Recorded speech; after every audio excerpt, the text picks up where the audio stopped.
Welcome to the Sharon Fitzmaurice podcast, where we celebrate the resilience of the human spirit. We're proudly partnered with IntoTheWestAdventures.com, providing Camino trips abroad and lovely walking trips here in Ireland. Also, check out their Scottish trips and see what's available for you to join them in these beautiful experiences with wonderful people and wonderful guides. And now, on to our next guest. So, my guest today is Byddi Lee, a native of Armagh in Ireland. She is an author, a screenwriter, and a playwright, a gifted storyteller. Byddi just launched her latest book, Barren, the story of a grieving woman who communicates with her miscarried child's spirit to uncover an ancient Irish woman's struggle to survive during a climate catastrophe. What an introduction. Byddi, you are very welcome. Thank you. Thank you so much for having me. It's just a delight to be here and meeting you in person, Sharon. I feel like I know you already. Well, it's lovely. Thank you, Biddy. A lot of people say that to me, or I could meet them somewhere, obscure places that we go to, and they're looking at me and going, I know you from somewhere. And Yeah, I'm going, oh, it's probably online somewhere or through podcasting, the videos, whatever it is. And it kind of brings us closer together, doesn't it, when we it have a does. feel of the person. Mhm. And that's when I just, first of all, when I read your book, Baron. And I think I messaged you straight away and said, I can't leave it down. And I was on already into chapter 8. And I was saying, oh, please let nobody call me or visit because I just want to keep reading. It was just captivating. Oh, It really was. And I suppose and we'll talk about your journey, but for when I was reading it, and I know that many people will have experienced losing a child through miscarriage or issues of infertility. And there's many women that will resonate with that topic. But the way that you intertwine the two women's stories, I'm not going to give it all away, but it was just so beautiful. For you would think you'd get confused between the two women and the different timelines and their stories, but how they've connected through that story of loss and also through love to me was so powerful. And the other part of it was the communication with the lost child, yeah. because I have two children in spirit and I feel them around me constantly. Yeah. And I don't know where I was the other day, and I was sitting quietly, like I do, somewhere in nature, just being very mindful and present, and I could feel them so strong around me. So your book spoke to me on so many different levels. I could keep going on about it, but it was amazing. And just when I said to my mother, I said, please just start the book and you'll see what I mean. And 2 days later, she said, I can't leave it down either. And That she's is music. 77. Yeah, music to my ears. As a writer, that's the best thing that you can hope for somebody to say, really. Yeah. Oh, it is. But you are a gifted storyteller. And I know this is your latest book and you have many books before that. Tell me about your journey growing up. Tell me about, were you creative? Were you writing when you were younger? What is it that inspired you to delve into this beautiful world? Well, it's so funny because I was creative growing up. My sister and I, there was only the two of us in the family, and my sister, I would actually make my sister do Christmas pageants. Like we tried to do like the Christmas story, and it would end in disaster because we really had a problem when it came to portraying the three kings because there was only two of us. And so I would go at the beginning and I would do the first king, and then she would be the next king, and then I'd run around to the back of the queue, so to speak, and then I'd be the third king. By which time, and she was not taking this anywhere nearly as serious. I was the older sister, and she was not taking this as seriously as Yeah. as I needed her to. And so she'd be in fits of giggles, and I'd be raging because it's like you're ruining it. Just exactly like all siblings together. And then I think there's a photograph somewhere of our dog, like we had dogs and we had tea towels over their heads and they were shepherds. I love it. I This sort remember of those thing. plays and dressing So up dogs and cats as well. And the poor animals were probably tortured alive by us saying to sit still and put on a hat. and then, so there was that, that I remember one time writing a story, and a lot of when you're a child, a lot of the time you're really just doing fan fiction, really. So it was I don't know if you got the TV show down south, but it was a BBC children's show called Mr. Ben. And he went it would so basically the story was that Mr. Ben would go into a shop, and this shop was like a magic shop, and then whatever costume he put on, he became part of the story in this costume. And I loved the idea of it. So I wrote, like, I remember the teacher sending us away to talk about a story about going into a shop. So I completely just, probably plagiarized the whole idea of Mr. Ben. But I must have been like, maybe it was about P5. And I remember I wrote, about 7 or 8 pages in my jotter. And that was a long story for that age of a child. And I just loved it. I loved getting lost in that world. And I just wrote, wrote, and wrote. And then in secondary school, I did win a prize for a little story. Um, and I also, back to the theatre side of things, we had gone to see, we'd been in Dublin and we'd gone to the Giddy Theatre, and we got, those last minute tickets. And we were up in the seats up in the balcony looking out over the edge.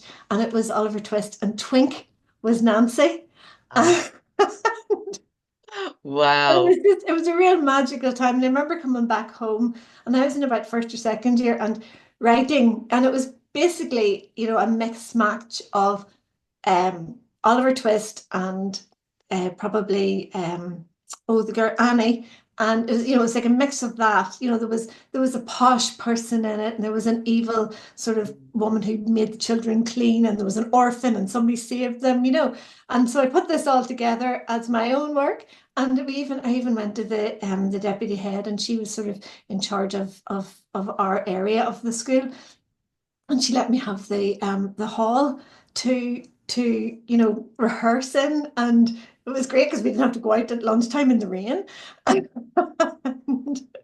And we put on these little plays, and I strong armed all my friends into being in the play. So fast forward, I don't even want to say how many years, and like one of my recent plays, we were using the same hall to practice. Wow. So it was the most bizarre feeling to be back there and, practicing the play that we were putting on for real with real actors. A So, full circle moment, mhm, really, Biddy, isn't it? yeah. So that imagination and creativity was always there within you. And was that in your family at all before you?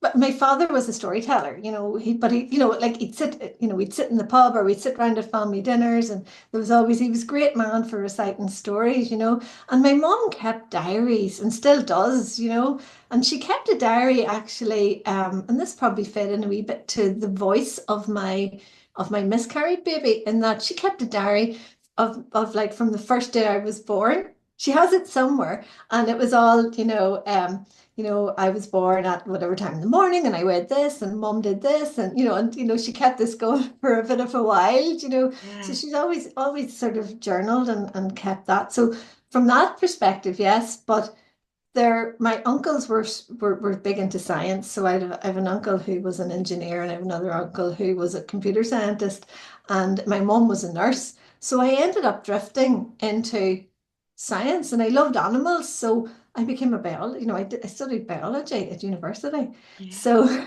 it was kind of like a complete turnaround. And Yeah. and when I was young, it was nearly like you couldn't be good at both. You had to pick one and be good at it.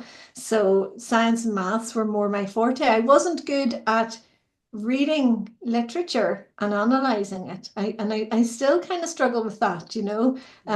I can put down what I want to write, and it always amazes me whenever I've written a play or something, and the producer and the director take it, and they take what has been in my head that I've put on paper, and then they take it off the paper and put it up there on the stage, and it looks Yeah. super. Yeah. So that's, Wow. yeah. Wow, I love that. So I suppose you were influenced from an early age as well by that storytelling, which I think is this beautiful You have that gift, in your Oh, thank books. You really do. And I've always saying that podcasts are about storytelling, because it's the conversations that we share and people listen to those stories. And of course, they resonate with different aspects of whatever we're talking about on the you. day. And again, they're connecting in with the feelings of both, those Mhm. people in the conversation and how we experienced and felt it. And I felt that very much from your book, Barren, that even it was a story of two women, I felt your presence in it quite Mhm. a lot. I felt it was personal Mhm. also. Does that make sense to you? Yeah, yeah.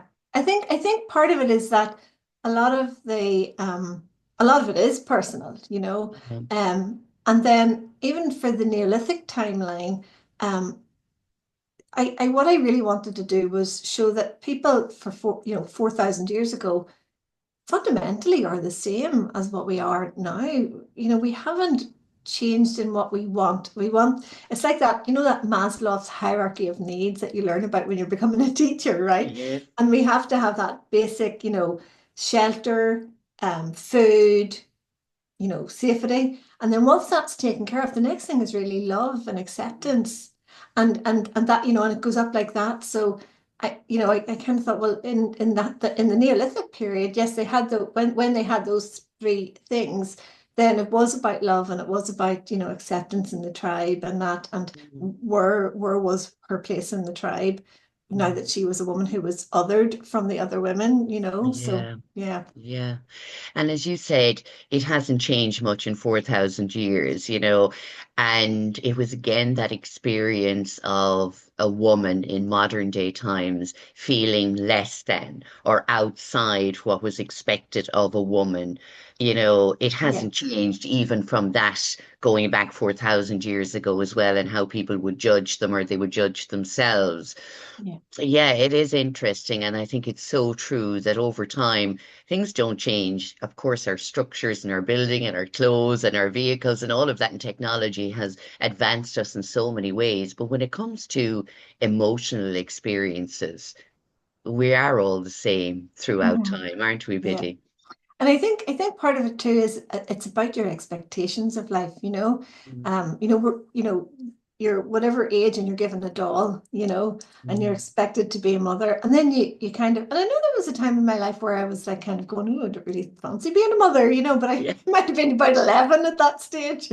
And then when I wanted to be a mother and then I couldn't be, and that choice was taken away from me, that was the difficult bit because I felt like a promise had been broken, and I felt for a while that I was the broken promise because, for my parents, my father passed away in 2008, and at that time I was really, really desperate to get pregnant quickly so that I could tell him, that he was going to be, a grandfather again. He already was a grandfather, but I wanted to be Mm. delivering a grandchild to him as well. And he died, and I remember thinking, if I get pregnant now in this next year, it'll be him coming back nearly, so there's Yeah. always this, aspect of it. But just feeling that you've let people down. Like my sister doesn't have her own blood nieces. She has lots of nieces and nephews through marriage, but none of her own. Mm. So you've all these things that you've let people down, not to mention your husband, and so it is that difficulty of the choice that you make in terms of what you've planned for yourself, Mm.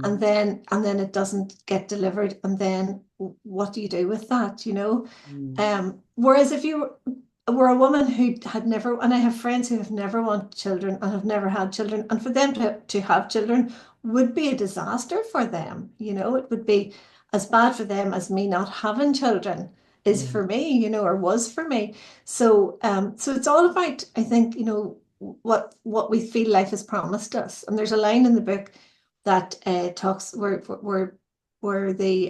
Poppy says, the miscarried baby says, we are not broken promises.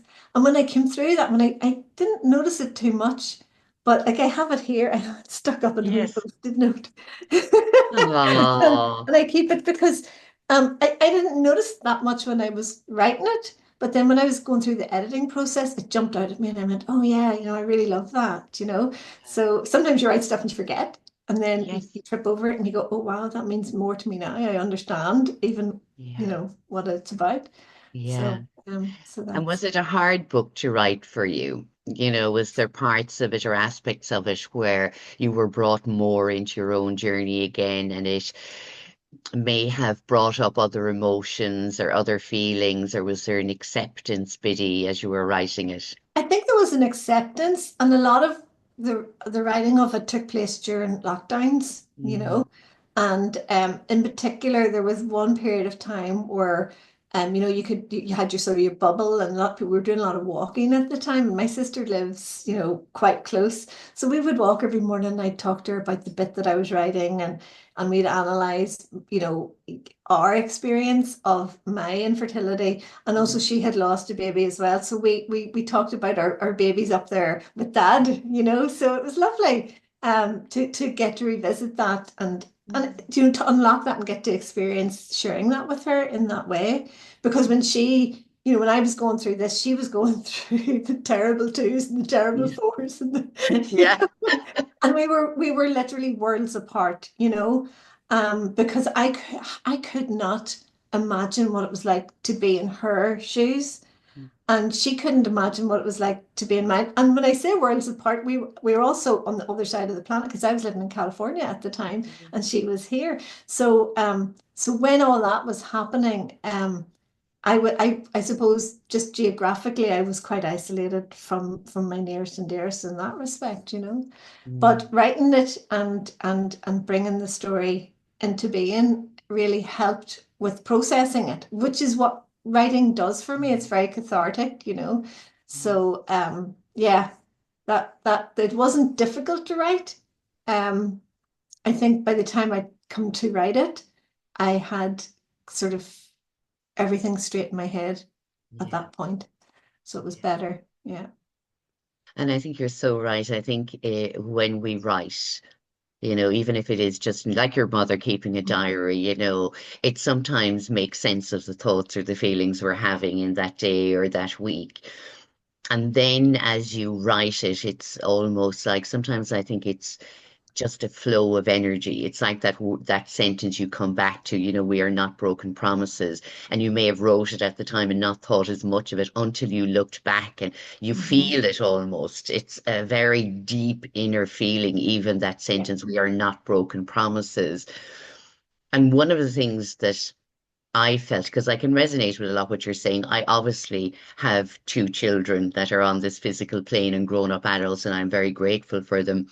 But also having on the other side two children in spirit, Mhm. I can understand how you feel, but also here I am. And as many people I'm sure would say to you, we nearly feel guilty sometimes for saying, I No. have children, and I'm Mhm. so grateful for them.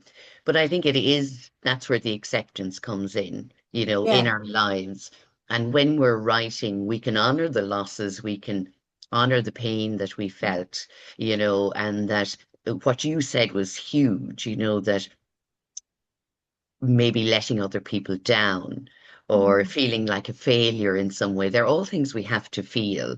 And Yeah. there's nothing right or wrong about them. It's just how we feel and the thoughts we think.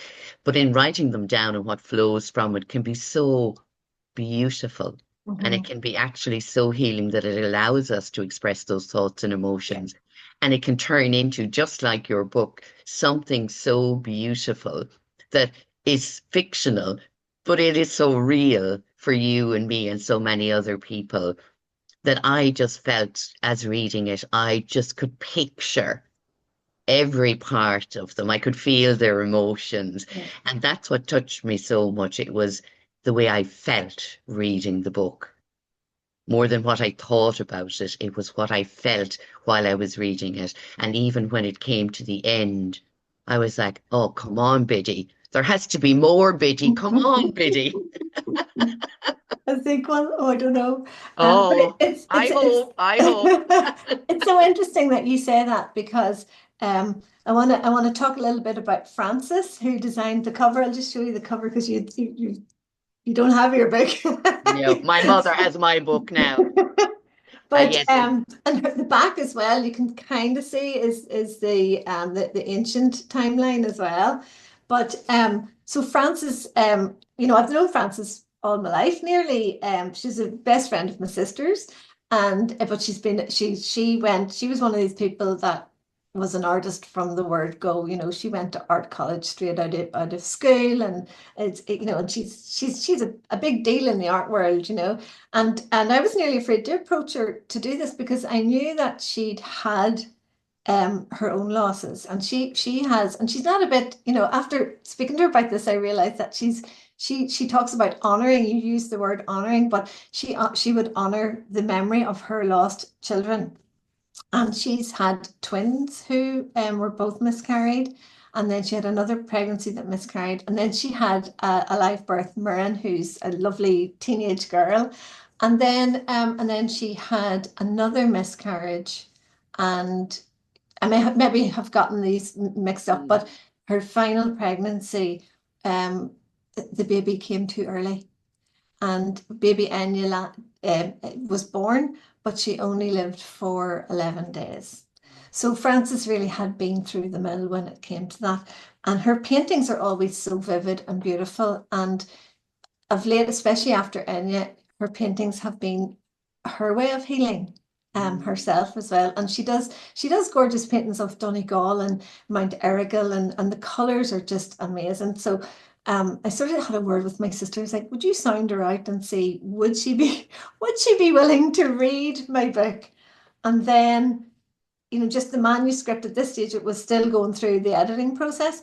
So if she could read the manuscript, and if she thought she could, paint something based on it that would work as a cover, and we'll talk about that. And I would commission her to do it. And yeah, she read it and she loved it, and straight away she was on board. And what was really, really fantastic for me, it was so freeing, because this has always been so behind closed doors. And Frances just grabbed it and ran with it and was so upfront about it. And nothing was a secret, and nothing was, oh, we don't talk about this or nothing, that hushed Mm. tone. And then when we did have the launch in the museum with an exhibition of all our other artwork, and it was just the most beautiful night. And coming up to that, I had a photograph of a snowy scene that happened to have been taken on the morning that a mutual friend of ours was buried a few years ago. And I said to Francis, wouldn't it be lovely? This was before the launch. I said, wouldn't it be lovely to get little, those little adhesive stars that the teacher uses? Yeah. And we put this on a painting of the night sky, and each star represents, because that's in the book as well. We talk about the stars, the souls becoming Yes. stars. And so this was like a public interactive artwork that we did on the night. And the people who came to the big launch put the little stars up, and it was absolutely gorgeous. So that happened that night. But that was the thing. Like Frances was just, every time I said, should we do this? Or, she was just so supportive and so enthusiastic that everything just flowed. And she kept saying, like, even when we first met to talk about it, not one, but two little robins came up Oh, to the table that we were sitting at. a definite So, sign, and I think yeah. definite. Again, we talk about our little stars, and I always say they do send us signs and signals that we Mhm, sometimes are too busy to notice. But when we do stop and pause, and those moments we're inspired by that feeling or sense that they are around us, and like you, the robins or something will come, or a feather will land at your feet, and you'll mhm. just feel like, oh, yes, I Yeah, know you're there, I know you're with me. that's it. And I did, as I said, your book cover by Frances McKenna is also so amazing because through her colors and the expression of the characters in your book, it's all flowing and moving. It's Mhm, strokes of color and light, and it's almost like a dance of which energy is that we all are in our lives. And again, one of the things that brings me peace is that, we're always going to be around in some shape or form, but not in the physical form. So even though our little stars, our little souls mhm. that didn't make it physically or did make it physically, but didn't stay here for very long, but they are still energy. They Mhm, are still a creation in this beautiful world that have to be honored. And I mhm. know that can be hard for some women in particular because they can't deal with, the idea of not having them in their physical arms, but they're still there. But how can they not feel them? Because again, the grief can be too hard or too strong to Mhm. allow that love, which you physically think, how could I feel that strongly about a baby I've never met? But Mhm. it's the exact same thing as carrying that baby to full term and Yeah. falling in love with a physical little person that you've never met yet. It's the very same thing if it miscarried at 6, 10, 12, whatever weeks. There is already a connection and a bond energetically, Biddy, isn't there? Yeah, I think definitely, and I love the way that you're employing the language of energy and talking like that because coming at this as a scientist, I would always use the example that 200 years ago, maybe more, we didn't know what radioactivity was. No. 100 years ago, we didn't know what a microwave was, Mm, right? But they were there all the time, you yeah. know. And even, I was just thinking about this because my father died in 2008. If I tried to explain to him like what social media is now, it would be very, you know. So there's this idea that oh, we're talking hocus pocus now. Oh, we're talking about ghosts and spirits, and it's all getting very, strange and weird.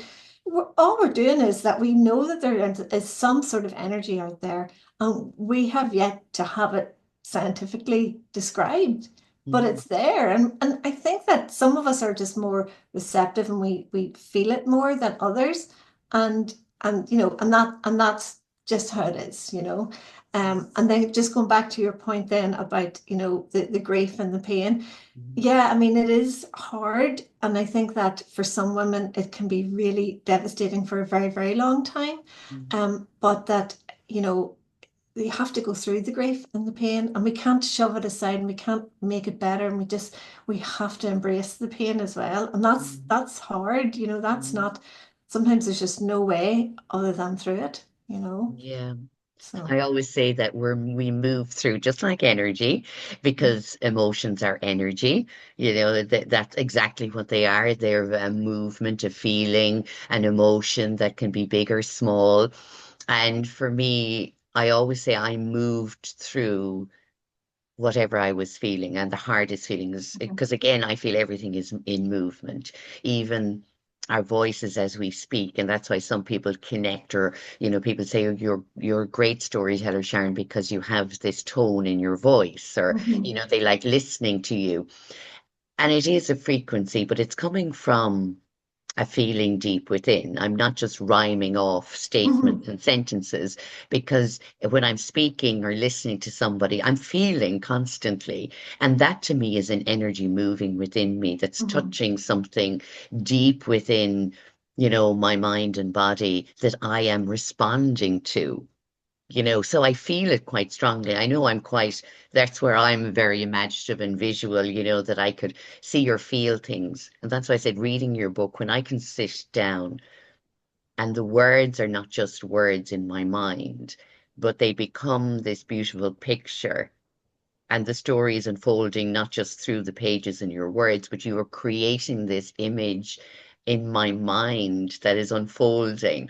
And it may look very different to somebody else, but to me, it's getting to know those characters. mhm, And that's what a really good storyteller does. They allow you into the world of these characters and they become part of your life while you're reading that book. mhm. Yeah, and do you know what I really love as well is that there's this magic, there's this contract between the writer and the reader, and every individual reader has a different contract, you know, because what you see and what how your head puts together the picture or how the words land with you, I mean, it's completely different to maybe somebody else. And because of their experience in life, because of how what way the words resonate, whatever Mhm. it is. And I love that there's something different for everybody. Whereas if you take like a TV show, um, I mean, and I'm not knocking TV because I do I screenwrite Yeah. as well, and I do love that medium. But it's a little bit different because the picture is displayed for you. And You the don't have actor to is, create it. yes, you don't create it, so it's a little bit more uniform. So it's, and that's kind of nice too, because then you can kind of go, oh, I saw this, and this was how it made me feel, and whatever. And it will spark different emotions still. But the contract that the reader and the writer have, I think, is so special, you know. Oh, absolutely. And just what you said there is really important as well, that every reader will see or feel something different from, and we're particularly talking about your book, Barren, because it's hugely insightful because, again, you've drawn on your own personal experience with baby loss and infertility, as well as your academic background in environmental biology. And the historical narrative is based on the scientifically, and we're saying scientifically documented before people go, Irish, that never happened, of the Mhm. Hekla 4 Icelandic volcanic eruption in 2354 BC. That to me is now I love documentaries and I love watching programs about planet Earth and how we've evolved and all of those things. But again, like that in my head, that left side of my brain was going, is that real now? Did that really happen? And I was saying it to my husband and he was going, I don't know if that's true. And I said, it is true because I read and she did study and I was so defending it because it was so real for me Yeah. that if it wasn't true, I nearly would have been disappointed. So tell us about that because Okay. this is something as well. You've had to do a huge amount of research for your book, so it's not just a fictional story based Mhm. on your own loss, but it's a huge amount of historic facts as well. So tell us about the research for all of that. So, I loved the research for that. Yeah. So, if you go back to when I was doing my degree, funny again, the recurring kind of thing here is storytelling. There were two professors who did. We were on a field trip, and we were being introduced to dendrochronology. And the two professors who were in charge of that department were Mike Bailey and John Pilcher. And the two of them got up. I just remember like the two of them getting up and telling this story of how they fell into dendrochronology themselves. And they were so engaging. And I remember thinking, I'm going to pick that module because I liked them and how they lectured. Because Mhm. I could just sit in the lecture, and when it's told to me like a story, I could remember it all. I didn't have to take a single note. I could just Yeah. remember everything that they were telling me. Whereas if I was sitting in genetics or microbiology, it was a little bit more of a slog. So, but these two men had this real gift of telling the story. So then I chose that as my honours degree project. And it was looking at the patterns of the tree rings in Europe over, the last 150 years or whatever. But basically, what it is that, you know how there's a ring for every year that the tree Yeah. grows. When the tree is living in favorable conditions, it grows more, so it puts out a wider ring. When it's in not so favorable conditions, it grows less, so the ring is more narrow. And in some situations, the ring doesn't, there isn't a ring. It misses a year because it's just in such bad shape. So so this was my like this I did my little dissertation for my honors, and then a post came up in the department, and I applied for it and got it. And I worked after my degree for 3 years in this department, measuring tree rings. And it was one of those jobs that wasn't that glamorous. I think the first day I was out with a saw and goggles that were too big for me, and gloves that were too big for me, and an overcoat, like a coat thing, and an apron to protect all this protection gear, so much protection gear that you could hardly even lift the thing that you were cutting on the bandsaw. But the long and short of that is that fast forward then 25 years, we'd come back home from we'd lived out in California, and we were settling back in Armagh. And I noticed that Mike Bailey was giving a talk in the Armagh County Museum.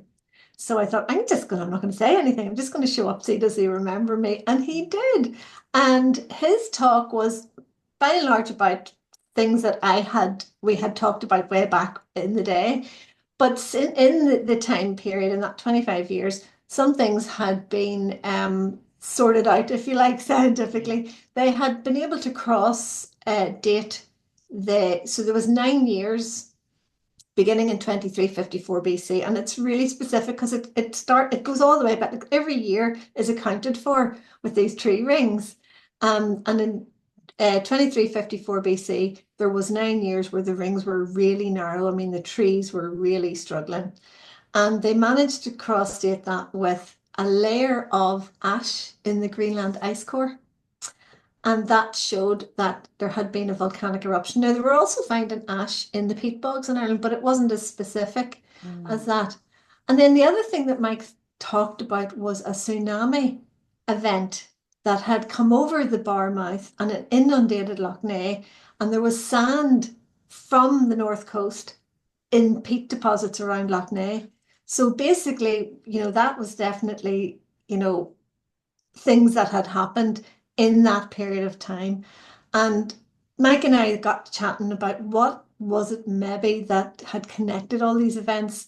And it could have been, and this is where the science now isn't as solid. So we do know that that 9 years happened, that the people of Ireland could not have sustained themselves on the island of Ireland for 9 years, so they would have had to leave. And we do know that something happened with the seawater coming into Lough Neagh at that time as well. But some of the talk had been about a comet, maybe a near Earth comet, and debris from that comet causing some kind of upheaval in the North Atlantic, which might have triggered the Icelandic volcano. The volcano happened. We know that's for certain. Why and how and what, sure, who knows why a Yeah. volcano goes off, But to tie it in with the tsunami, I like this idea of the comet. And that was for me the visual of Zazami standing on the mountain top Mhm. looking and seeing the comet cut across the sky, and then the tsunami hit. So that was Yeah. that was that was that was it. And then the rest of it was archaeology. I spoke to Greer Ramsey up at the museum in Belfast, and he talked me through, what the settlements would have looked like Mhm. and what their clothes were like. Because I had them wearing rabbit skins, and then the guys were like, "No, no, no, they didn't have rabbits here in those days." Like, so, wee things like that. Yeah. Um, so it was, but they did have linen. They would have had like a cloth like linen, and they would have had wool because there were sheep, and there was pigs, and there was, so there was all this research that was so fun to do, and just imagining that world, because it wasn't like cavemen, and it wasn't even Stone Age or whatever. No. They had quite sophisticated laws and practices and culture. So that was Mm. really fun to look into and imagine. Yeah. It was, that's what I loved as well, because it again was based on history, and you described it so well in the book that again it allowed the reader, me in particular, to Mhm. visualize that so well. And even when you were describing their long hair and their flowing hair and the beards and everything, you got more of a visual of what they would have looked like. Mhm. And as you said, their traditions and customs, even from hunting, and it was the women were as brave and courageous as the men were. The women were going out and hunting, and they were trained, in farming or in hunting, again, having a trade or an apprentice or whatever it is, like we Mhm. do now. And there was the hierarchy too, wasn't there? There was the elders, the leaders, the wise people, the healers, and Mhm. they gathered in again a ceremonial space where they shared conversations and listened to wisdom and shared stories and celebrations. So again, a community, and there was different tribes living in different areas. So all of that again was beautiful in looking back through our time in Ireland and the struggles that they faced. Again, things they couldn't control, like climate change and Yeah. tsunamis and all of that, and how they dealt with it and how they had to make choices to move on in their lives as well. It was just fascinating, Biddy. I'm your biggest cheerleader, I think. I Thank loved you. it so much. There's so many different dynamics in the book. Yeah. It's everything I've spoken about, and even the communication with the baby in spirit. To me, that was probably what jumped out a lot for me, because when we're talking about energy, and we'll say that again, that you're based on kind of a science background, but also very creative and imaginative, that people are looking for that connection and that communication from spirit. Yeah, And to read it and that it's possible really offers people that hope or belief that there yeah, is something more than just this physical existence, which I think is beautiful. And I absolutely believe in connection with spirit. I yeah, can say I have proof of it because I do this every single day of my life. And I think that if we opened ourselves up, like we open ourselves up in a book, and opened our imagination and allowed ourselves to receive whatever you want to call it, communication, connection, yeah, feeling the love of one that has gone on already. yeah, I always say they're not that far away. They're only a whisper away from yeah, us. yeah. I think the only difference is that you can't maybe hear their voice the way you would normally hear their voice. Yeah. I know I remember, having like the answer phone, the answer phone message, Yeah. and I remember playing my dad's answer phone, and then we still have it somewhere, and I just go just to hear his voice. Yeah. But in that same vein, like there are things that like happen, and I know what he's gonna say. I know what he would say about certain things or what would make him laugh. Yeah. And I'm like that about people who are still alive. So why wouldn't we be like that about the people who have passed on, where we would sort of go, here, do you remember that? Yeah, that's what they would say about that, or that's their Yeah. take on it. So when Yeah. you know people well, you can do that. And Yeah. it was something I did actually for my sister for her birthday. I think it was 10 years after dad had passed. And I wrote her a letter as if it was from him, Oh, because I was thinking like as a writer, you get into your character, right? And you practice with all these voices. So I thought, well, what would Dad say in this letter, and how would that work? So I wrote her a letter because the boys had grown up a bit and they were at school now and everything. So I was like, I was saying, oh, I'm watching and I can see that they're doing this and that this is yeah. happening, and it was lovely. It was lovely. It was a lovely experience for me to sort of Yeah. channel that as a writer as well. Do you And know? that, well, that's exactly what you were doing is channeling. You were channeling, the love and connection you had with your father and what he would want to say to your Mhm. sister. And Exactly. what a beautiful gift. And, to be able to do that for another person, Yeah. you're receiving that also. And I have no doubt he was so proud, probably, and beside you going, yes, and probably write this as well.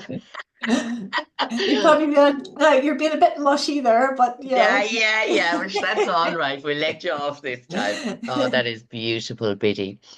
So in the book as well, you're giving a voice to women who aren't mothers for whatever reason, and that there is a growing population, yet a silent and underrepresented community in today's society and literature in general. You said, there still is a stigma around it. hmm But having these conversations is how we end the stigma and we Yeah. break the silence. Yeah. And that's why I have the shivers up and down my body now, Mhm. because I know there are people out there and they feel like if they say, I've had a miscarriage, that people say, oh, well, how many weeks were you? I'm sure you didn't know it anyway. And they say these awful things to people, particularly to women. Weren't you lucky that, it happened that stage and whatever? And again, it's because they can't deal with other people's loss. They don't know what to say. Yeah. So it's kind of like, shut you up quick and don't talk about it, because then I might have to talk about something emotional too. Or I might have to sit and feel uncomfortable while you're talking about your miscarriage or your infertility. So if we have these conversations and we speak openly about it, and writing even in a fictional book, that can touch the hearts of so many women and even men is, and I shared some of what I was reading with my husband. He was just saying, that's so beautiful, he said, Mhm. and he said, that's your type of book. And I said, absolutely, Mhm. it really is, because I wanted to have conversations around it. And that's what your book and others like it can do. It can open up conversations and it can allow women in particular to be able to voice. Mhm. This book has now given me an excuse to be able to share Yeah. what I have felt, what I am feeling, and the Yeah. loss that I've experienced in my life. do you know what it is? If somebody, somebody will say, it happened just this past weekend, we're talking to somebody we don't know them very well, and we happen to be celebrating our knowing each other for 20 years. We met 20 years ago last week. So, and the person we were speaking to said, "Oh, and how many children do you have?" And then we're doing the whole back step and, "Oh, well, no, we don't have any," but and then they're uncomfortable, and then we're trying to make them feel less uncomfortable, so there's all that dynamic going on. But and maybe not everybody will feel like me about this, but I sometimes think just if somebody just said, "Oh, and what is that like?" Yeah. You know, what is it like to have no children? And that would just be the best question you could ask me. Now, it might not be the best question you could ask somebody else, um, but or at a different time in my life, that might have been a hard one to cope Mm, with. But it's just the shifting away from it. And even when somebody is bereaved, for example, I would always follow up with, "Oh, and how long ago was it, mm, and how are you doing now," sort of thing, yeah. to give them space to move into that space if they need to. But when it's something that's nearly as taboo as infertility, you don't get that space. So it's Mm, not given. And I'd also back to, whenever people say, about you were saying about how they say, "Oh, well, you were only at so many weeks," and, mm, whatever. Sometimes people are rushing to try and fix it for you. yeah. And that's how they think they're fixing it. Mm, And they'll say things like, "Oh, well, sure, you're lucky you have no kids because you can go on holidays whenever you want and all that there." And not all that's true, but I would still love to have that crazy Malay around the table on a mm, Sunday afternoon. yeah. So it's there's no perfect way of living. No, nobody has the perfect life, and we all have something. And Mm, it's just that acknowledgement of it, really. mm. And again, it's for me, not any woman can have a baby, but many women can have babies, but they may not be mothering and they may not keep their baby and they have, different ideas about where their life is. And I remember somebody saying years ago, "Well, how come that old bitch can have babies and I can't?" And I I think I burst might have out. said those words. Yeah. And I remember bursting out laughing and I said, it's absolutely okay to be frustrated and angry because, Yeah, but again, we're judging, we're looking at somebody else and saying, well, how come they can just get pregnant, and I'm trying so hard. And again, it's being able to say it again to a trusted friend or whoever, yes, yeah, and to say those things and for someone to sit and just listen and not try to fix it. yeah. And again, I have known many people in my life that have experienced infertility or loss of babies. And again, it just as you said, it's to open that space for them to be able to Mhm, talk about it if they wish. And again, mhm. we know there's some people that won't want to talk about it, but it's still not brushing it away Yeah, or denying their feelings, but maybe they're just not ready right now. But for the people that are ready and that do want to speak about their loss, whether it be miscarriage or a live birth or stillborn or whatever it is, that everything that they've been through is mhm, honored. yeah, Because again, put yourself in somebody else's shoes. That's what I always think. And mhm, even though we may not experience the same as 20 people over here, we can still sit and hold space for their yeah, feelings and allow them the space and time to be able to share that. And if I didn't understand, I'd say I haven't experienced that, yeah. but that That's must have been true. difficult because again, we can't be the same as everybody, just as you said, Biddy. But I could imagine, or maybe I could never imagine how difficult that was for you, you The know. Yeah, and the other thing that I always want to point out when we're having these conversations is that um there are the women who never conceived at all. And as horrendous as this may sound, because I was that woman until I was in my early 40s. I had my pregnancy. I was 41 when I had my pregnancy. So up until that moment, I was envious of women who'd had miscarriages even Mm, because they'd at least gotten that far. yeah. And I still have friends who never got to that point. Mm, And I know that they have that there's a vacuum for never even getting to that mm, stage. And It's just that it's a treadmill of empty sort of wishing, hoping, and it's all the anticlimax. All the anticlimax is piling up, piling up, piling up. So that infertility without ever having conceived for those women, it's especially hard in so many ways because women who have had miscarriages do tend to get this the sympathy Yeah. more, whereas women who haven't gotten to that point, um, there's a less than-ness about it. At least that's how I remember feeling like that in my late 30s, early 40s. Mm.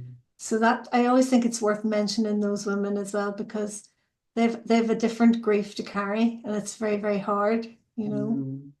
And it really is, even as you say it, and I can think of people in my life, and my heart always opens up to them because, again, I haven't had that experience like they've Mhm. had it. I don't fully understand it, but I still hold in my heart space for them. And I think of them quite Mhm. often, when we have birthdays and celebrations and things that around our children Mhm. that they've like that, Biddy, like you, they've never had that experience of it. Mhm. And it is that, "Oh, I wonder what that would have been like. I Yeah, wonder what we'd be doing now if this happened, or if with the baby was born." yeah, And there is all of those thoughts. But with everything and in every, I suppose, experience in our life, every grief and loss we felt, there is a time when we come to that acceptance. yeah, And it can be quite hard for people to accept that. yeah, But once I think you allow that acceptance to flow into your mind and your heart and your body, we can create space for something new. yeah, And with you, again, we don't know why some bodies work and some bodies don't work as well. None of yeah, us know that. This is just the life and body we've been given for now. yeah. It's like, I mean, it's like saying to somebody, well, why are they getting cancer and this person isn't? There's so many different variations on Yeah. what the biology is going to do in our lifespan. Yes. So Yes. yeah. But I think what you've done is you have put that beautiful creativity, and you are, and just a feeling I get is kind of you're a mother of readers. Oh, that's lovely. It is. You are a mother of readers because what you shared in this book in Barren has opened up doorways in people's hearts to allow them to So, hold space for their own grief and loss, yeah. or to maybe realize maybe what a friend, sister, or mother, or aunt, or somebody has gone through belonging to someone they know. And now they get a sense of, as you said, across time, we are all the same. We still feel it Mhm. as big as we do now in this modern age, Yeah. and that what's really important to us is that connection, whether it be here physically in this Yeah. world or the connection in spirit, that's what we value and we hold on to. And through your book and your words, you've connected to so many people because I can tell you definitely connected to a deeper part of me. Oh, that's And it great. was just such a beautiful, beautiful book to read. And please do a sequel. I want to know the next part of the journey. Do you ever feel like that? That I you're get, going, yeah, that's the thing, that's the frustrating thing about stories is like, where is the beginning of the story? Where is the end of the story?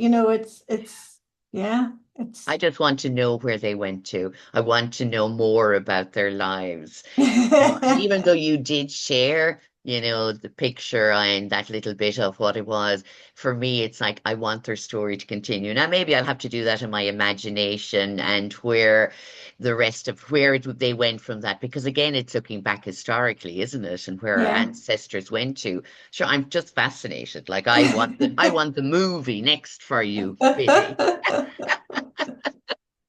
I think you're remarkable. Oh, But thank there's you. so much more to you. As I said, you have so many beautiful caps that you wear in your life. I'm sure in your own personal and in your writing career that people admire about you. And you're a very open person. You're very easy to have a conversation with, Biddy. So are you. It's a good dynamic. Really is. So we're nearly up in time. So your website is Biddy, and we'll spell Biddy because I'm sure you've had lots of kind of interpretations of Biddy, but it's BYDDILEE.com. Mhm. And you are on Instagram, Biddy Lee. You're on Twitter, Facebook, and you're also on LinkedIn, I think, aren't you, Biddy? Mhm. You are, Yeah, yes. I'm on all of them. You're on all across, that's for sure. And if people want to buy the book, can they buy that through your website? They can. They can buy it through buythebook.com if you're in the south of Ireland. That you can get it on Amazon and you can get it through the website. There's links on the website as well. Brilliant. So I will put all those links under the show notes as well in case anyone has missed them. And also to check out and congratulate Frances McKenna, Irish artist, on her beautiful artwork for the cover of your book. It is simply, you can, if you're Absolutely listening to stunning. this, she created more of an image and a flow and a movement for me as I picked up the book. And I still when my mother does return it to me, it's one of these books I'm going to hold on to. And I know even again, when we talk about energy, when I pick that book up again, even if it's in a year or 2 years' time, I am going to feel what I Hmm. felt when I Oh, picked it up first and looked at it before I started reading. And that's a very powerful message to the oh, that's world. great. So Yeah, no, well Francis done. will be pleased. And that was part of the joy of it for me was that all my readers will have their own little Francis McKenna print on the back of the book. Beautiful. Well done to you and to Frances, and Thank you. continued success in all that you do, Biddy. You're just a lovely person. And as I said, I think you've become a mother to readers. Oh, It's a beautiful, nurturing quality to have, and that thank you. readers will look to you for more and more of that. So I can't wait to see what you do next, Biddy. Thank you so much. Thank you, Sharon, for having me on the show. It's been absolutely lovely. Thank you. Oh, you are so welcome. So that is bittylee.com. Please do check her out. And if you want to get a copy of her book, check through her website, Amazon, or on buy the book, BUY, thebook.ie. And as I said, it is a book that touched me on a deep level for many reasons. And if you have felt my passion for this story, please do go and check it out yourself. I can't tell you what you're going to feel. That's going to be up to you. But I can only try and share, and I can't even share it in words because it was the feeling that was so emotional and captivating, the joy, just the curiosity, everything that you could imagine you could feel in this book. And that is all thanks to the beautiful writings of Biddy Lee. So thank you everybody for listening and joining us on this podcast again. Please do subscribe if you're watching on YouTube or share to your friends on any of the other platforms and share this beautiful conversation. Until next time, take care of you.